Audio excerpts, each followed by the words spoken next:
Good day, everyone. Welcome back to the Azure Databricks series, where we dive deep into all things Databricks. In today's video, we are going to walk you through a step-by-step guide on creating and using notebooks with Azure Databricks. Whether you are new to Databricks or looking to sharpen your skills, this tutorial will give you everything you need to get started with notebooks, from creation to execution, and how they can be a powerful tool in your data projects. But before we jump in, don't forget to hit that subscribe button and give this video a thumbs up if you find it helpful. It really helps the channel grow and you will stay up to date with all the latest Azure Databricks content. All right, let's dive in and start building our first notebook in Azure Databricks. Let's get to the workspace and then let's click on this new here and then click on notebook here. And so we have the notebook here. So what we are going to do now is let's name this notebook. Let's name it as demo underscore notebook one. Yeah. And then what we'll do is we will ask our AI to create a hello world program for us.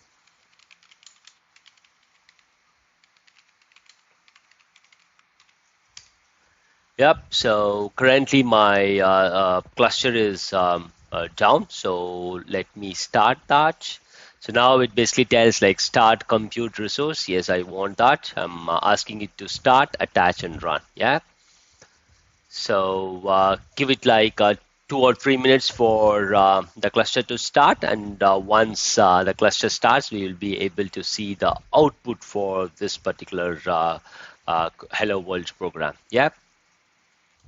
Okay, so if you see here, the this particular cell is executed and we have the output here. Yeah. So now we have named this notebook as demo underscore notebook one. Let's go back to the workspace here. Yeah. And if you can see here, we have this notebook saved here in our workspace called demo underscore notebook one. And if you see, the create date is 14 November 2024. Yeah. So first thing what we'll do now is let's export that. Yeah. Let's export it as an IPython file. So it is currently exported. Yeah. So it's saved here. So now what I'm going to do is I'm going to open the file one more time. Yeah. And then go to file here. And then we have an option to move to trash to delete this file. Yeah. So let's click on confirm and move to trash. Yeah, so we get a message that this notebook has been deleted. Yeah, so this is what the message that we got. So now if I go back to the workspace here, yeah, and then if you can see, I'm not able to see that file anymore here. Now if I go to the trash here, yeah, I'm able to see that file here, demo underscore notebook one. Yeah.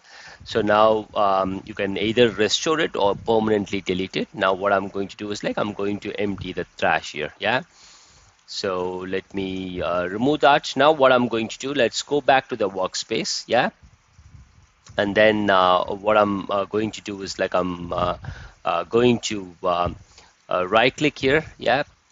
And then we have several options here. Yeah. So we have create, copy URL path, share permission. So if you want to share this particular workspace, you can go ahead and do that and things like that. Yeah.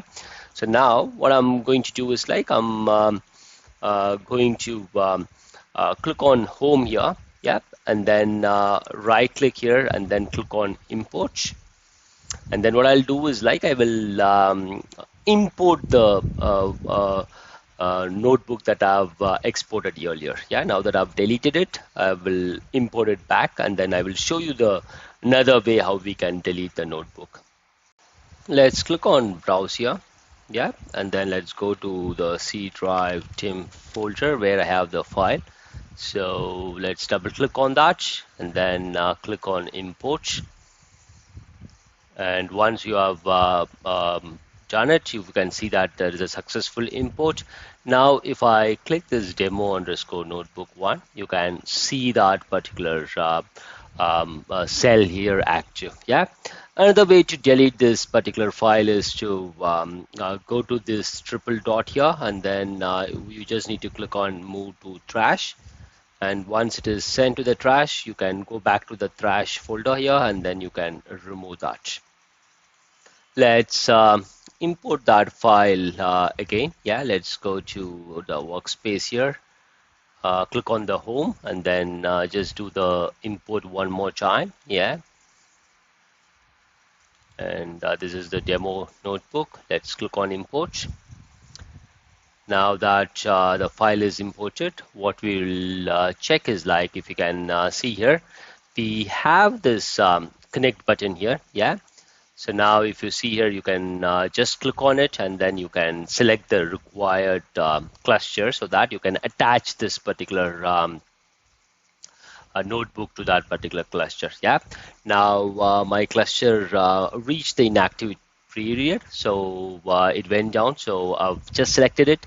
It's going to take another 2-3 minutes to start. Once it starts, what I'll show is like how this particular file is attached to it, and then we will detach that this particular notebook from this cluster. Yeah.